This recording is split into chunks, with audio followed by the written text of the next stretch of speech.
Good afternoon. Welcome to the City Club of Cleveland.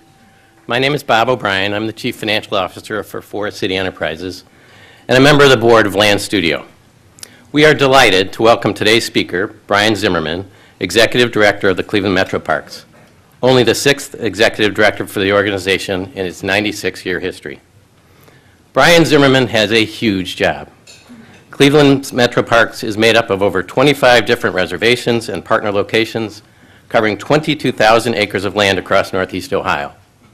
365 days a year, Brian and his team have to tend to the health and safety of all of Cleveland's lakefront parks, oversee the recreational activities and experiences for thousands of park visitors from Northeast Ohio and around the country, and he is personally responsible for making sure the elephants in the new African Elephants Crossing get wet while the concrete they stand on stays dry. In 2012, the parks completed a comprehensive strategic planning process culminating in the Cleveland Metroparks 2020, the Emerald Necklace Centennial Plan. Building on William Stinthcombe's vision of a getaway in nature within the city, the 2020 plan will work to complete the Emerald Necklace he envisioned when he helped to found the parks in 1917. In May of this year, the Metroparks entered into a 99-year lease agreement with the City of Cleveland to manage the area's lakefront parks. Prior to this agreement, the land was leased by the state and maintenance fell under the responsibility of the Ohio Department of Natural Resources. Fell is probably an appropriate description, as the lakefront parks experienced significant decline despite the fact that they are one of the most heavily visited state parks in Ohio. Shifting the oversight of the safety, maintenance, and management of the lakefront parks to the Metroparks is a real win for Northeast Ohio. Mr. Zimmerman was not new to park management when he came to Cleveland in 2010. Prior to that time, he was the operations manager for the Milwaukee County Park System. Brian Zimmerman is here today in conversation with Ann Zoller, Executive Director of Land Studio. Land Studio's mission is to create places and connect people through public art, urban planning and design, and public programming, creating green space in an urban setting. Over the past year, Land Studio has worked with the Metroparks to engage park stakeholders in a public dialogue about what the community wants to see from their Metroparks. So we're very excited that Ann is facilitating this dialogue. And with that, I'll turn the program over to Ann Zoller and Brian Zimmerman. Thank you, Bob.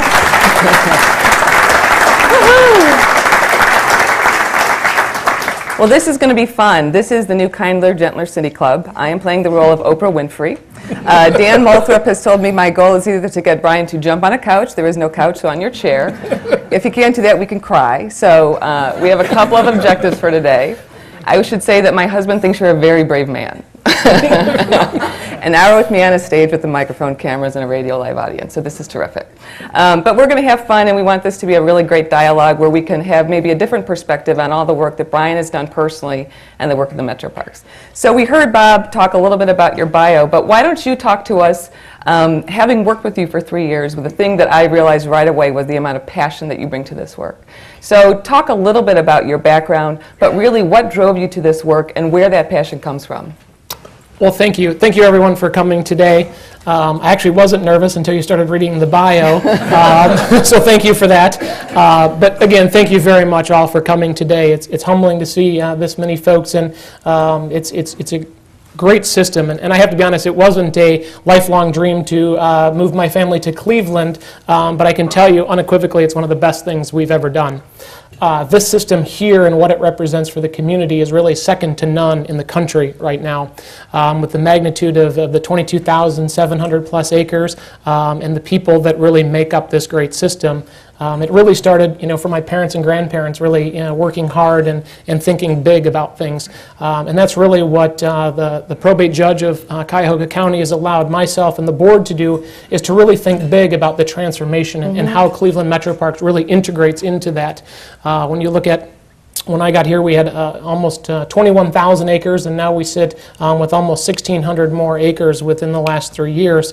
I learned very on they don't make more land. In its very simplest terms is one of as the stewards in Cuyahoga County, we are park rich, and that's by no small feat. What Bill Stinchcomb has done, and the other park districts following suit. There's almost 70,000 acres in this great Northeast Ohio region that is protected, and that includes the national gem, the Cuyahoga Valley National Park, and we're also very blessed to have a zoo that is the 7th oldest zoo in the country and a world-class institution, and very highly regarded for its animal care. So really bringing the passion and really bringing things forward is really about protecting the land and for future generations. Great, great. And I'm just going to note that in our office, we sometimes refer to you as the honey badger, which is a very good thing, because right away it was so evident to us that Brian is a guy that's going to come in and get things done. And so when we say honey badger, it's with affection. So you didn't talk too much about your passion,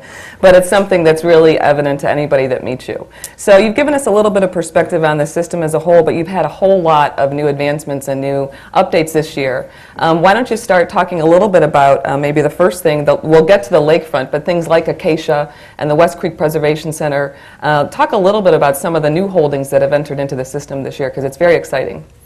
Well, one could say patience is great genius, and when you think to the West Creek Reservation, the 324 acres sitting in Parma, really it started with a few folks in a cocktail napkin almost 15, 16 years ago, and what's really come full circle now is a work of many that have really preserved this island oasis in the 7th largest city.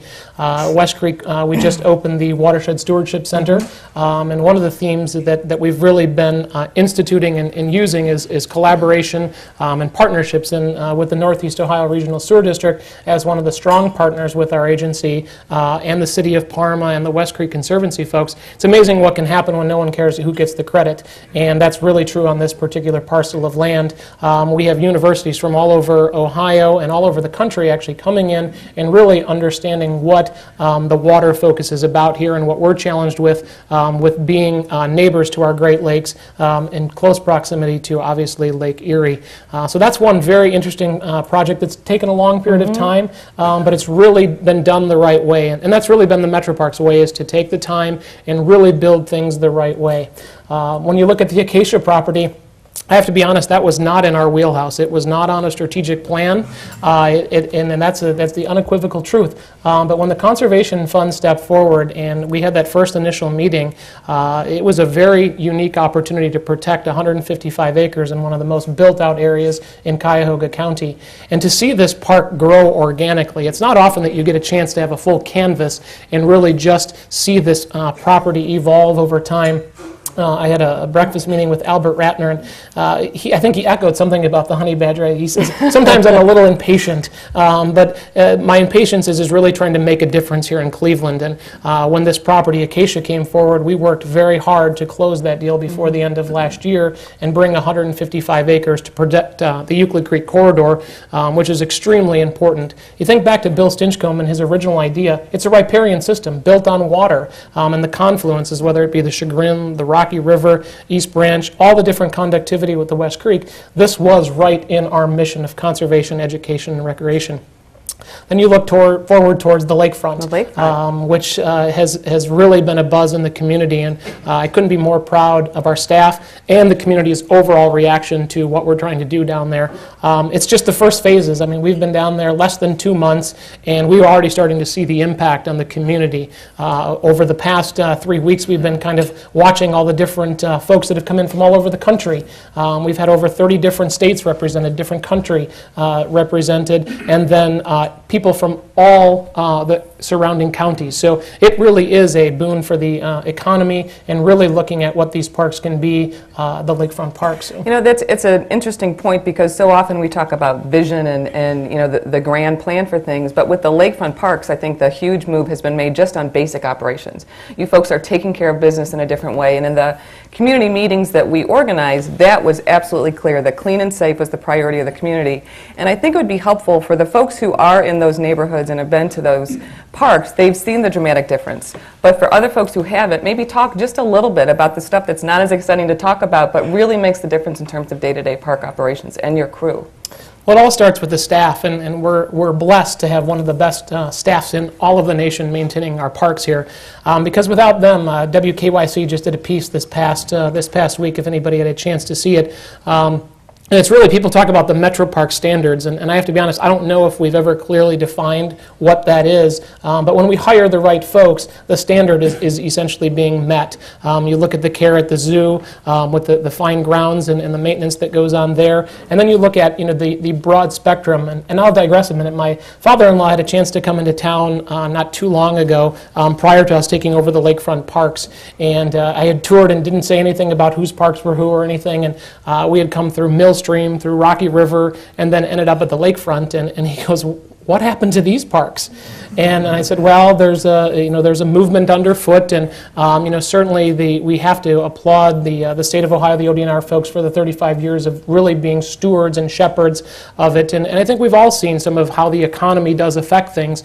But when you look at some of the tough times, parks are places for people to go. They're places to really either have an education experience, a one-on-one connection with nature, or really having an opportunity to have a recreation opportunity. So really, that was the impetus of really moving things forward.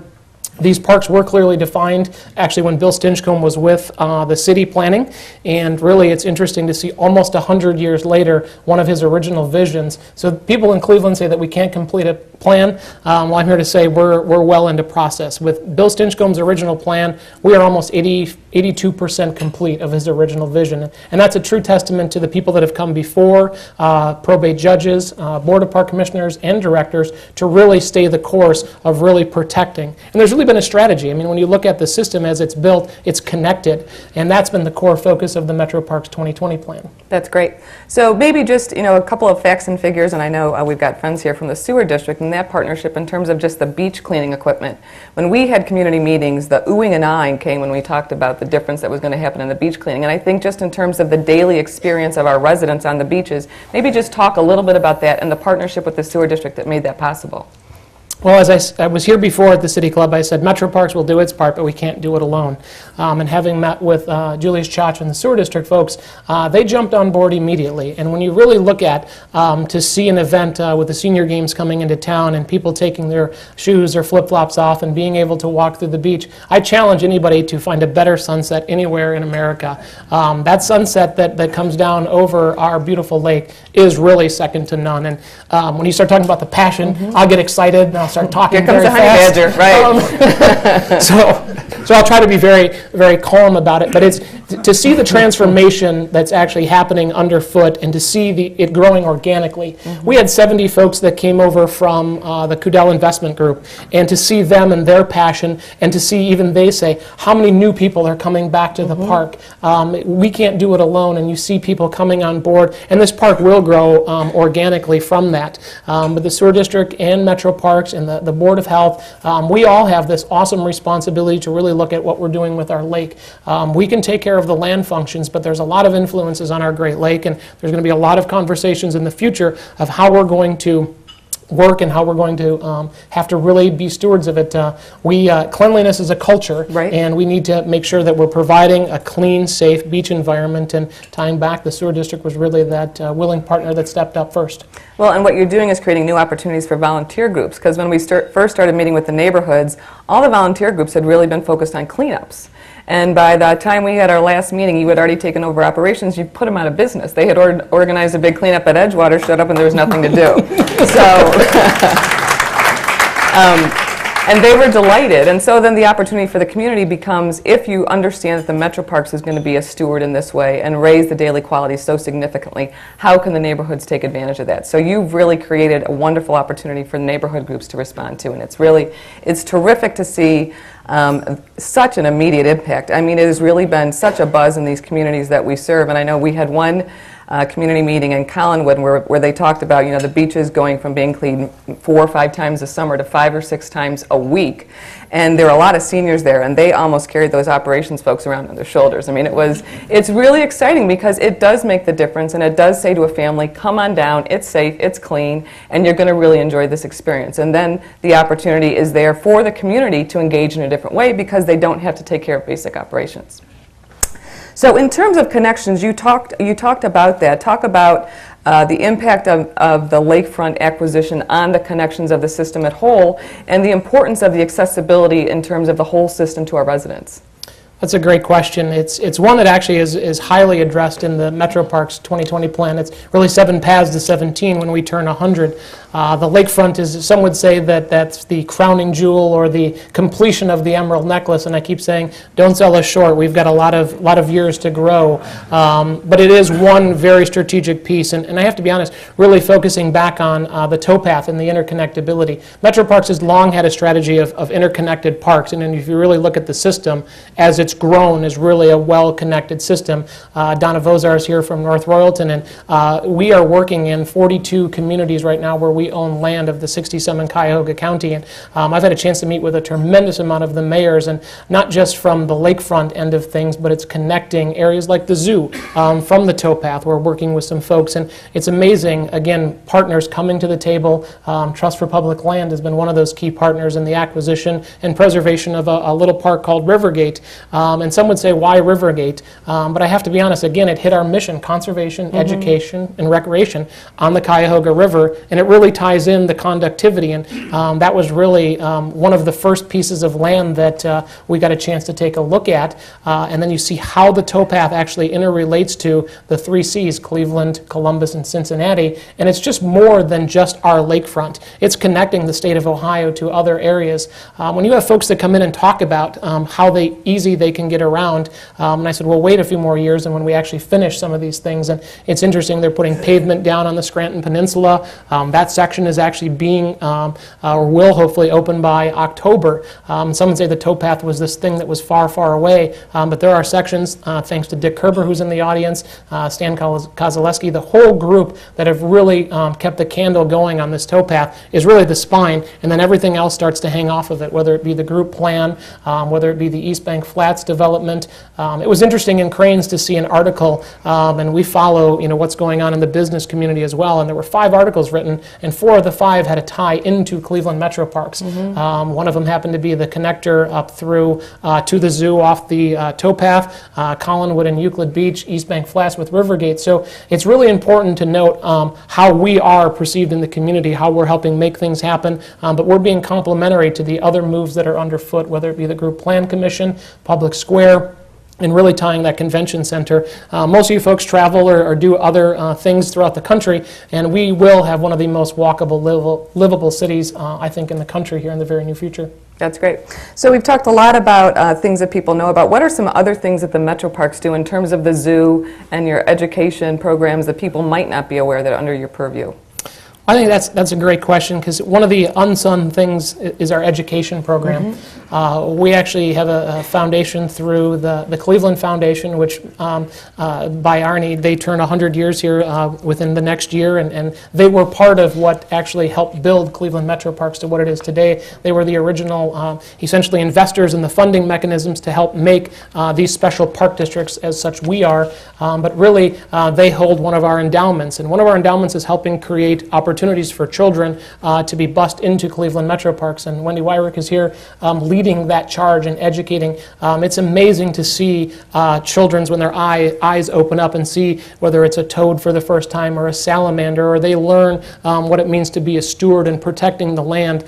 We have to start early in the education process, and that's one of the kind of our unsung areas, because when you look at core competencies and how the state of Ohio works on those things, sometimes those things slide off, and we've really made it a strategic plan to be part of that education process. That's terrific.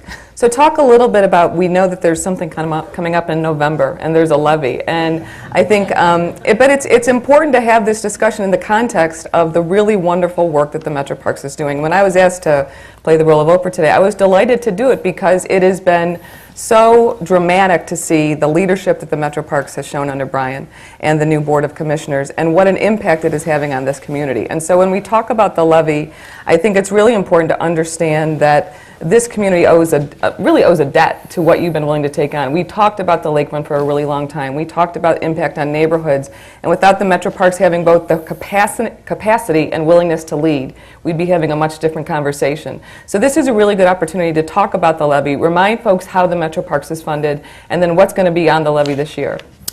Well, thank you. I think the interesting thing about the levies are it's really the opportunity to tell your story. We have had the last 9 years, we operate on a 10-year levy cycle, and we have had the ability to live within our means in each one of these levy cycles throughout the history of its 96 years. We actually are a debt-free organization. There are not many governments in the country that can say that. We also really, when you think about your very own pocketbook, that's how we run Cleveland Metroparks. We have not bonded nor borrowed money in our history. So when you really look at what we do and how we have been able to do our business, it has not come with, in the last few years, with some of the budget crunches that governments have faced. Certainly we were part of the local government fund and a few of the phase-outs, and I don't really want to focus on that. I really want to focus on the things and the priorities that we're moving forward with and what it means to basically have voter validation. And it's an awesome responsibility that we hold and for people to get out and vote. And it's about articulating our message. And we do need voter validation to approve what we're doing. We spent a tremendous amount of time going through our strategic plan and spending time really, these lakefront parks were really a placemaking time in the history of Cleveland Metroparks, and we wanted to make sure we had done it the right way. The levy request will have a full ballot. There are a number of others, the Cleveland Cuyahoga County Port Authority, the Health and Human Services levy, and all are very worthy causes. And we're really making sure that we have our message out there to really who we are and what we've been providing for the last 96 years, and really where the future of Cleveland Metroparks is going towards. So there's a slight increase in the levy this year. Can you explain that so people understand why the increase and what it'll be used for? Well, it's always an interesting thing because when you look at how it actually equates to, and you can really break down the increase by less than $1.80 per month, which is really a small amount. And by comparison of your overall tax bill, it's less than 2% of your overall tax bill. So we're a very small nominal amount, less than 25 cents a day. But we're really looking at, when you look at the magnitude of 100 plus miles worth of road. A fun little fact is we have 456 plus buildings that we maintain. Each one of those buildings has a roof. Each one of those has an HVAC system. So there are a lot of things that actually people don't actually see. We have 40-some different bridges through the whole entire county. And we have, there's over 500 employees of Cleveland Metroparks that are dedicated to the passion and care of our green space. And if we don't protect it, I don't know who will. And so how can taxpayers know that you're going to be using those levy funds wisely? Well, essentially, over the last 17 years, we've had clean audits. We've had over 20 different budget awards, national budget awards. We have public meetings every 3 weeks. Our books are all open. It is something that everybody can see. Our meetings are open, again, to the public. So we hope people will take the time to understand how we're funded, how they can be part of the vote, and really make a difference in all of Cuyahoga County. And again, not just with Cleveland Metroparks. And will folks have an opportunity to get involved in helping to support the levy? I think each one of the thank you, Ann. The answer is yes. How might that be? It's interesting to see the era of social media and how things actually are working when you look at the web pages and Facebook campaigns and social media. But we have one of the most dedicated volunteer groups. Over 4,000 plus volunteers have the passion for Cleveland Metroparks, Cleveland Metroparks Zoo, and surrounding community areas. So there'll be volunteer opportunities, there'll be speaking engagements, certainly financial contributions are appreciated. Yep. As we're going through this to really educate folks about the differences with Cleveland Metroparks and what we, again, provide to the community. Well, and I think that's such an important point. As we worked through the Lakefront process with you, what we saw were people who were so excited about the potential of the Metroparks role, and then immediately saw the impact of your being there and being the steward of those lakefront parks, and they understand your value. And so I think that the community's obligation is then how we can take that understanding and really turn that into an army of advocates, so that we could really, everyone in this room and everyone listening, and all those folks who are so excited that the beaches are so much cleaner, it's really our joint obligation to make sure that we understand the impact this organization is having, what a terrific value it is for this community, how extremely well regarded and award-winning they are on a national level, and how this community can step up and support that. So we covered the levy. And you covered financial stability, because I like to, Bob O'Brien is my finance chair. He will tell you I like to talk about budgets a lot. But I think it's important for folks to know that when you talk about debt-free and the careful stewardship of the financial end of things, it's extremely important to taxpayers. And so they can know they're getting an excellent product, and it's being done at the highest level. Well, I think the component that I failed to include was really that 62% of our overall operating budget actually comes from the citizens of Cuyahoga County and Hinckley Township. So 62% of our budget is voted on and affirmed by our constituents. We provide so many opportunities, free Mondays at the zoo, the education opportunities. I mean, we're providing access for over 21,000 folks, or 21,000 acres. We have over 16 million visits every year to our great resource. So again, that big component of it, and managing how things can move forward for the future, and making sure we have a safe environment, a clean environment for the future generations. That's great. So maybe now, in the couple minutes we have left before we go to questions, we could talk just a little bit about the Centennial. You talked about that, and I think folks in this room know that there are so many significant organizations that are going to be celebrating a Centennial, either they have or they're going to in the next couple of years. And it's amazing to think about what that generation did for Cleveland. The generation 100 years ago, the foresight that they had, and the generational thinking that they put to this. They weren't thinking in 4-year cycles. They were really thinking about what we need for the long term. And so, maybe speak a little bit about what was the original vision, and for the folks that held that vision, how do you think they would think we were doing today? Well, that's a great question. I believe Bill Stinchcomb would be very pleased to see that his vision with the Olmsted brothers, when you look at the magnitude of what they've done in Boston and some of the other high-profile park systems in the country, Cleveland is really second to none. Really a very green belt system, emerald necklace, as most refer it to. I think the planners would be very proud. Again, had it not been for the fact that the Cleveland Foundation stepped forward and Bill Stinchcomb in his vision. I actually most recently got invited to go out to Toledo Metroparks to talk to their board about planning, long-range planning, and their board at the time really wasn't in favor of it. And I really couched it this way. I said, if Bill Stinchcomb had or would have thought that way, Cleveland Metroparks would not be what it is today, and that's an unequivocal fact. So if you do not have a long-range plan, I'm not sure how you're going to guide yourself to the future.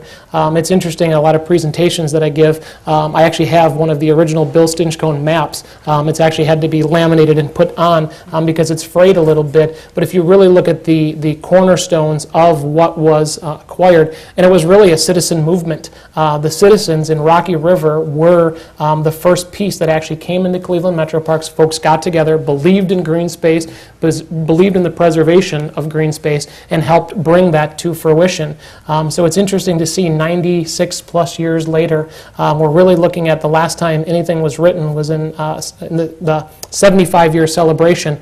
So really it's going to be interesting to write these last 25 years going into it. And we do have an awesome responsibility. Every one of us here today does have a say in how our next 100 years look. So, great.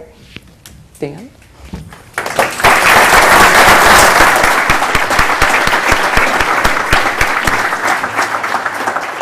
Hello, I'm Dan Moulthrop. I'm CEO of the City Club of Cleveland. We're right in the middle of a wonderful Friday forum featuring Brian Zimmerman, Chief Executive Officer of the Cleveland Metroparks, in conversation with Ann Zoller, Executive Director of Land Studio. We're going to return momentarily for our traditional City Club question and answers, and we encourage you to formulate your questions for our speaker right now, and we do remind you that your questions should be, in fact, questions. We welcome all of you here and those of you joining us via broadcast on WVIZ PBS 90.3, WCPN, and 104.9 WCLV Idea Stream, WTAM, or one of our many other broadcast partners across the country. Broadcasts of the City Club through Idea Stream are made possible by Cleveland State University and PNC. And our live webcast is supported by the University of Akron. Next Friday, I want to let you know we're pleased to host Stephen Lieber. He's CEO of the Health Information Management Systems Society, also known as HIMSS, at the new Global Center for Health Innovation. HIMSS will be the anchor tenant in the building formerly known as the MedMart. For more information about our upcoming forums or to buy a ticket for that one, please visit us online at cityclub.org. You can also access all of our archives there. Today is the annual forum on the power of ideas, made possible by generous donations of the over 1,400 attendees at the City Club's 75th anniversary banquet. The spirit of that event helped to carry us through our 100th anniversary last year, and we thank all of our supporters and the power of their ideas for their support. We welcome guests today at tables hosted by Baker Hostetler, Burgess & Burgess, the Cleveland Metroparks, the Cleveland Zoological Society, Cuyahoga County Public Library, and the Lake Erie Nature and Science Center. Thank you all very much for your support. We'd like to return now to our speakers for the traditional question and answer period. We welcome questions from anyone, including guests, not just members. Holding our microphones today, Carrie Miller, our Program Director, and Development Associate, Mike Cromaldi. Let's go with the questions. Going back briefly to the question of the raising the funds, when the Port Authority came up the last time, they asked for a 600% increase, and they did nothing about publicizing why. My question to you is, how can you interface, and what are your plans for things like the Cuyahoga River, Whiskey Island, the Lake Shore, with the cooperation of the Port Authority? Well, thank you for the question on collaboration. Without collaboration, I think all of us in this community, it's been interesting to see some of the meetings we've hosted down as it relates to the conductivity issues. We've had folks from Greater Cleveland Alliance, Ann Zoller's group at Land Studio, the Port Authority, Trust for Public Land, the conservation agencies, really looking at how each one of us, if we do our part of it, that one agency doesn't have to balance all. Certainly when you look at a levy and you really look at voter validation, we really need to make sure that our mission is conservation, education, and recreation, which we want to make sure that people really understand what our true mission is, providing the public access to green space. Certainly, keeping access to the river and other things are very intricate into, not only Metroparks plan, but again, the ports plan as well. And, they support, correct me if I'm wrong, Will, 18,000 plus jobs here in Greater Cleveland. And that's a very significant part. And we all need to do our parts to make sure that, this city stays great and keeps things moving. So really, each one of us needs to do our part. Again, we serve over 43 different communities in Hinckley Township, where we're landowners or stewards of the land. And I'd add just a little bit, we as a smaller nonprofit, we work with a lot of these organizations, including the Metroparks, TPL, the Sewer District, and the Port. And what has been so phenomenal to see is with new leadership in most of those organizations over recent years, folks are not siloed in their approach. There really is a desire to think how people can work together, how missions can overlap and support each other. And there is a real shared commitment to, great impact for neighborhoods in the core city. So we're very grateful to the many really supportive, willing partners that we have in the public sector. Hi, thanks. I'm a cyclist, and I have questions about that. The zoo has done some remarkable things in terms of access and opening up the zoo for bike riding for kids and families. So it was a wonderful event. My question deals with networks and how to get to all of your parks. Is there a role for cycling and bike networks in the city to be able to help people take advantage of those sort of parks and lakefront access? The short answer is yes. What's the long answer? The longer version of it is that it was one of the components that was identified in the strategic plan. When we first started, I attended a tremendous amount of the early on meetings. And it's interesting, if we had $1 for every time somebody said, when will my community connect, or how do we make that next connection? I can tell you really unequivocally, it's moving forward. There are probably more TLCI, which is Transportation for Livable Community Studies, going on right now. Whether it be on the east side of Cleveland or Cuyahoga County, west side. There are so many folks that are really working to step up. Cleveland Metroparks just received a $1.2 million award to connect what some would say are the missing part down between Broadview Heights, North Royalton, and Brecksville. There's 6.2 miles. We had done a TLCI grant a number of years ago. So I can tell you it is unequivocally one of the things that we're working forward towards. We partnered with the City of Cleveland to make the temporary connection along the towpath to get that from stage 1 to 2, making a connection, partnering with agencies like Bike Cleveland, an advocacy group, and really making sure that we started a share-a program in Rocky River. The way our roads were built weren't necessarily conducive to the way cycling is basically being embraced at this point in time. But we have a vision of an interconnected county, and not only just from Cuyahoga, it doesn't stop at the borders. We are partnering with other agencies like Lake Metroparks, Lorraine, how we can continue on some of those trails. Mr. Zimmerman, I understand you came from the Milwaukee park system, and could you share with us some of the differences you find between the two systems, such as size, ownership, management, organization?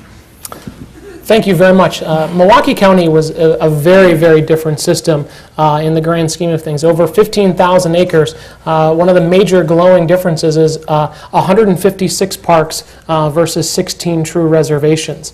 And it's very interesting to see how the cities are very mirror images of each other in certain ways, but the interconnectability in this towpath is really one of the most glaring differences.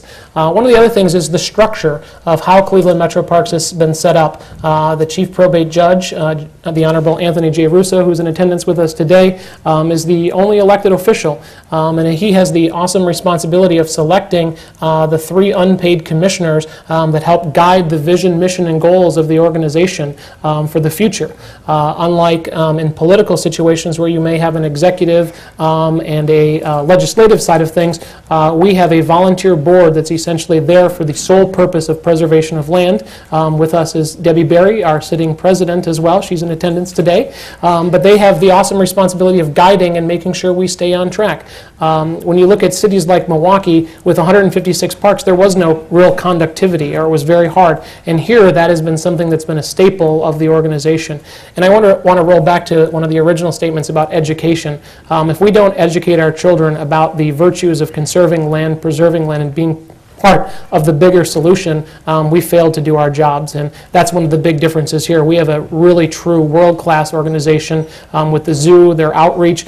They can reach remote areas of all over the world and reaching students here, whether it be in Cleveland Metropolitan School District or the city of Parma. Mr. Zimmerman, I'd like to talk a little bit more about Acacia. I certainly appreciate the acquisition of the property by the Metroparks, especially in light of what some of the other options for that property might have been. But today, Acacia still looks and feels like a golf course. So I'm wondering, in terms of the future landscape, is organic growth what the intent is, or might there be a more intentional landscape design that will make it look more like the other Metroparks? That's a great question. It's interesting. We all here have the ability to essentially paint the portrait, the canvas essentially of what Acacia will look like. There aren't many times in the history that you have a canvas such as a golf course to look at a natural restoration. We are currently, we could have chosen as an organization to keep the park closed for, or until we actually started the renovation, restorations, or completed it. We made a very conscious choice to make it accessible to the public very early on, and it was the right decision. There's over 1,000 plus people that go through that park a day, whether they're fishing, whether they're hiking, whether they're pushing a stroller. So it was a very conscious effort to have public access and education. It's interesting to see the process of how it's starting to fill in, and it does have yet a feel of a golf course, but now close your eyes and think 40 years down the road when those initial trees start to go in and they start to grow up. And I challenge anyone to take a picture on the property and watch the process evolve through time. We are actually in the process of hiring on a restoration consultant and really making sure that we're preparing that property for its next 100 years worth of stewardship. We have had a tremendous amount of community engagement. The very first meeting, we basically laid out a couple of plans and we had 120 people show up for the very first meeting. So what it told me is people are very passionate about and very interested to see what we're going to do long term, but each one of us here has an opportunity to be part of it as well. We have a legacy tree program, and we'll be planting trees as part of the restoration plan. That Euclid Creek watershed, not oftentimes we're further downstream in the process, and we've now got a very nice chunk of the Euclid Creek to preserve and protect the water that eventually becomes our drinking water. So stay tuned. We'll have more public meetings as we're going forward, and in the meantime, I challenge all of you, if you haven't seen it, go out and enjoy it. It is a breathtaking piece of property. As you know, Ohio was rated as the worst state in the nation with regard to closing of beaches due to fecal coliform pollution. I'm wondering, how does the Lakefront park system compare with other park systems in Ohio with regard to beach closings due to fecal coliform pollution, and what's being done to improve it? Well, that's a great question, and I can only handle from the park side of things. That may be another forum for some of the other agencies to potentially address. But I can tell you unequivocally that the teams are working together, and it's not just a Metroparks issue or a port issue or a sewer district issue. All of us have to be part of it. One of my honey badger moments is I'm always, when I walk my dog, I'm picking up garbage because I think of where that battle cap is going to eventually end up. So cleanliness is a culture that we all have to be part of, and so that's one component of it. And when you look at these old industrial cities, and there's only one place to go but up, and I think we can make the most dramatic rebound of any state because of, again, some of our rankings. But when you look at, in perspective, Huntington Beach, which we've been stewards of for greater than 70 years, you look at the Edgewater Beach area, and certainly there are mandates to improve some of what they would call the overflows and discharges. And I really want to say that West Creek facility is really part of the solution. And again, a partnership with the sewer district. They're not shying away from it. They're part of the solution. We're actually looking at how we've had U.S. gauges out there for a number of years watching the flow of West Creek. And really what that means is we created a baseline for impervious surface impacts on the watershed. Now our goal is to start educating and unhooking some of those things so that we're actually managing the waters on site versus sending them downriver and creating more problems. You also look at having a farming background. When you look at the loads that potentially happen from either agricultural or runoff areas, those are areas that I know the ODNR and other folks. So you're hearing what the local agencies are doing, but it's a statewide issue and a national issue. We have to remember, we have the awesome responsibility of being stewards of our Great Lakes. So we need to take that guidance and that strong perspective of being part of the solution. Mr. Zimmerman, in your remarks you mentioned that they're not making any more land, or any more lakefront either for that matter. In your strategic plan, I'm wondering what the park is setting forth to do in additional land planning and preserving open space. I can think of at least a couple areas, what I'd call the land between the rivers, the east and west branch of the Rocky River, where there's a lot of space near the airport. I don't believe you have Dyke 14 or Wendy Park currently under your administration, and there are other areas along the lakefront. Do you have any specific plan, or are you just kind of looking for opportunities? Well, I can tell you we just don't wing it. We do have a plan. I had to liven it up just a little bit. We do have a very strategic plan, to be quite honest. And again, had we not, the system would not look like it is today. There are some years that there are more land opportunities that we don't take than we actually do take. And there are very certain reasons to how the system has evolved. And I can appreciate your questions very much in regards to Wendy Park, Whiskey Island area as one of the green space, remaining green spaces along the lakefront that's been shepherded by the Cuyahoga County. What we know now is the Cleveland Lakefront Nature Preserve. Again, very interesting. A few years ago, all people really wanted to do was get it open. Will came in, and as I remember in his speech, he was the last one in line with the pickle jar, and he was the one who helped move it forward and get it open. Most folks don't know that we actually have been in partnership with the port on that property, maintaining and doing the trails. So that has been one of the components that we've been talking about. When you talk about regional planning and what Cuyahoga County has to offer, there aren't many opportunities where Cleveland Metroparks isn't part of it, whether it be along the Shaker Lakes corridor, going into the Shaker Lakes Nature Center, the Doan Brook area. But there are strategic areas throughout Cuyahoga County that we always have our eyes on to make sure that when they're near a riparian corridor, that has been one of our guiding forces from most recent years. Mr. Zimmerman, coming back to Acacia Country Club, during the past year, that land was put up for sale, and a private investor was willing to pay $7 or $8 million for that facility.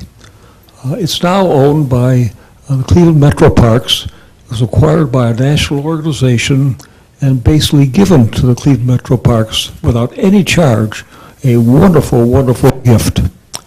My question is, how did this come about? And is there possibly something that you learned from this during the process you could pass on to other Cleveland nonprofit groups so that they could in turn learn from what happened to you? Well, that's a great question, and again,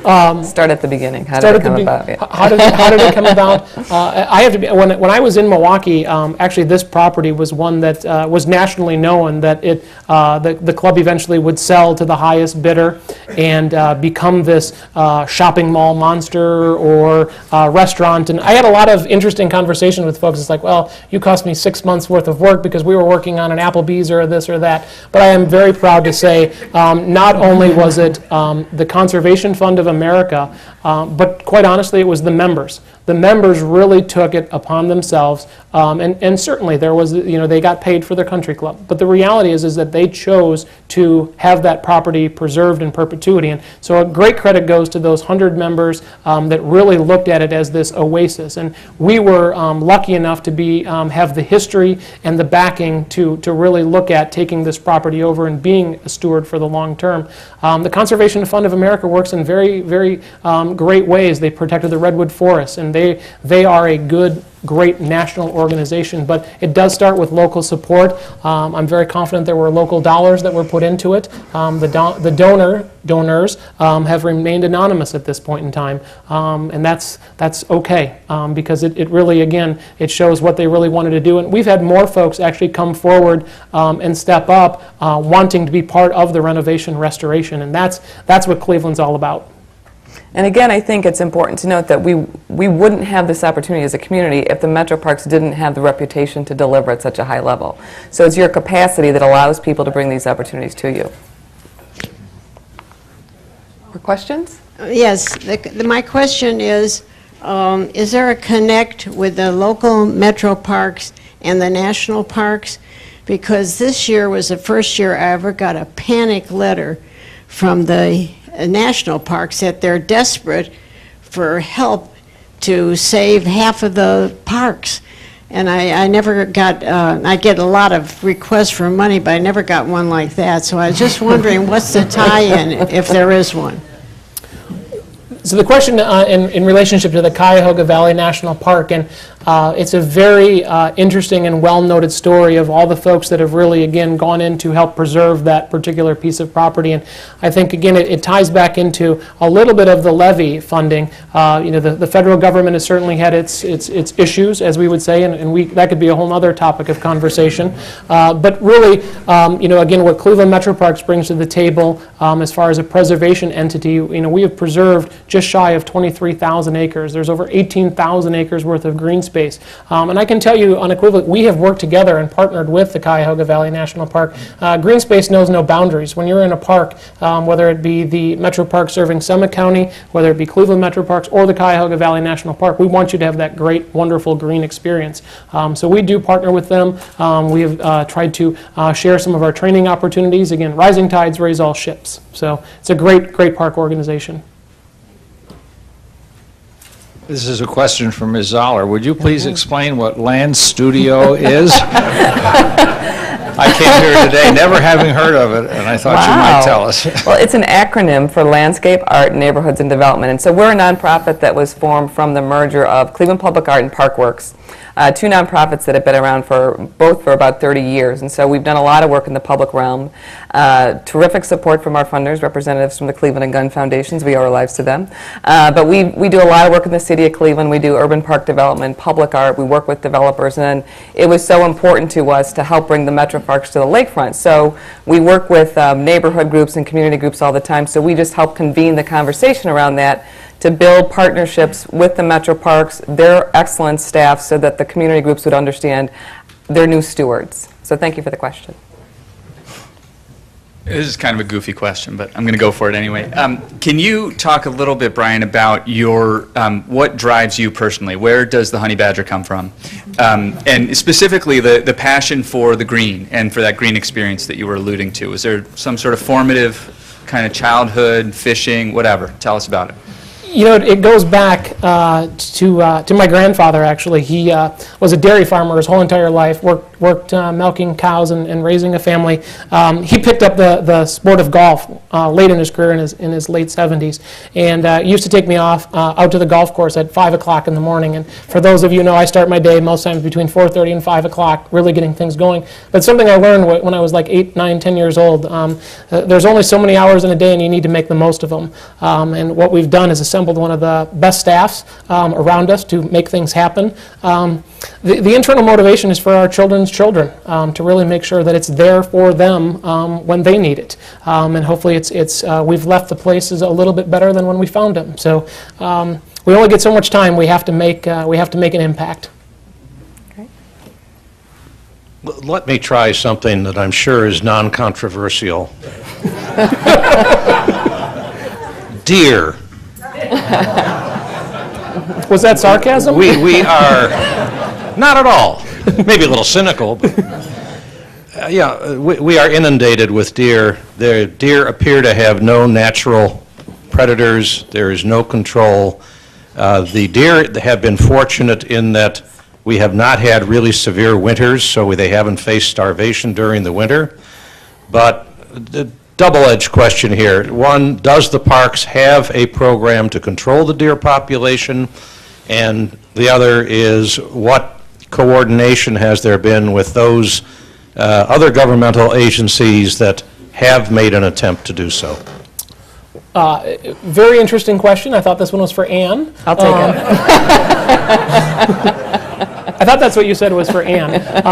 But no, it's a very interesting question, and I think there are so many different sides to this Rubik's Cube that kind of get moved around. And I can tell you that, from our side of things, from the Cleveland Metroparks and some of the agencies around us, there's Mayor Brad Sellers in the background, and I don't think there's a community in Cuyahoga County or this area that isn't dealing with some sort of deer population, whether you believe it's overpopulated or under, and I'm not here to debate those types of things. But what I can tell you again is, as the stewards of the land, our job is to protect the flora and fauna. And there are times and there are areas of our park that are actually overbrowsed to the point where if you kind of turned your head like this, you could see all the way miles through the forest. And that wasn't necessarily, I don't think, the number of deer per acre that we were necessarily looking for. Deer are very adaptable creatures. It's interesting to note over in the Acacia Reservation how deer cross the roads. If you've watched any of them lately, they actually look both ways before crossing. Is that part of your education program? It is. That's scientific, by the way. But it's something that all communities are looking at, and certainly it's one of those areas that can divide communities. So I can tell you that we have handled it above and beyond. We are one of the most highly regarded and decorated areas that have been managing. We have contributed over 100,000 pounds of venison to the food bank, and without that they would be missing that very large source, and it kind of serves in a harmonious balance. So it's something that we humans have helped create the problem, and now we need to help be part of the solution to help balance this great, wonderful creature. We are currently working with the Metroparks and brought the very first group of teachers to the Stewardship Water Center this summer. We're currently running a graduate program for the Cleveland City School teachers, and I was just wondering what the overall plan is to incorporate education in the Metroparks, since education is one of the overarching themes.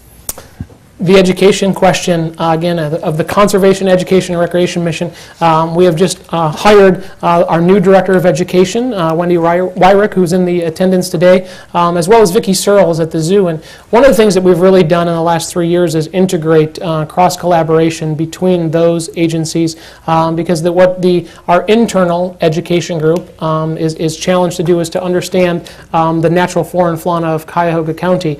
And the zoo has really been working on this major outreach program as well outside of the boundaries of Cleveland Metroparks. And what the West Creek Stewardship Center is, it's different. It's not a nature center. It's an education area. It's a stewardship. It's really a collaborative effort between the colleges and universities to help understand.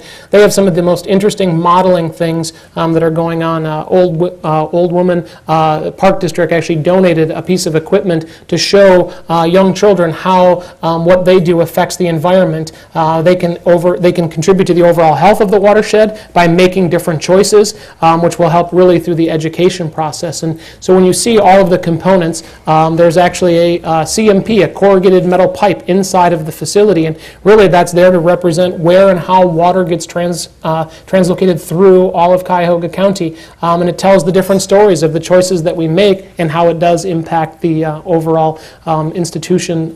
But the Stewardship Center is really going to grow organically with all the different colleges and really helping understand. We hope it's part of the core curriculum, the science, the technology, math portions of it as well, and really helping understand the core competencies in Ohio. Okay, I think we have time for one more question.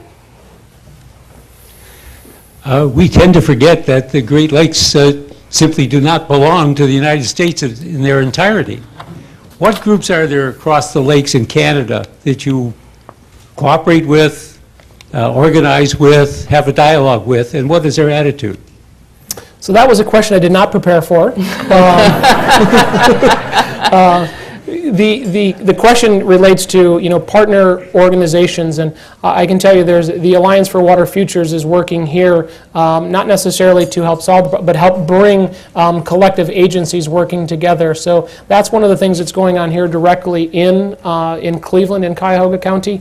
Milwaukee, where I came from, has a huge water research lab, collaborative with the University of Wisconsin system, on Wisconsin, by the way. Not really. But to see the other agencies, there isn't one community that's not connected to the Great Lakes that isn't working on this, to be quite honest. Our counterparts in Canada are certainly, part of, as you said, it's not all owned by the United States, and certainly what they do does affect the overall health of the Great Lakes as well. So it's something that I would have to research a little bit more, to be quite honest, what our other neighbors to the north are doing. Thank you for the question. Great.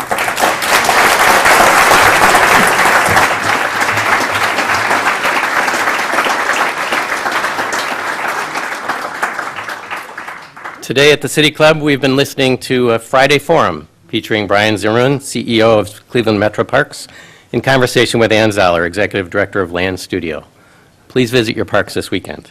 Thank you, Brian and Ann. Ladies and gentlemen, the program is now adjourned.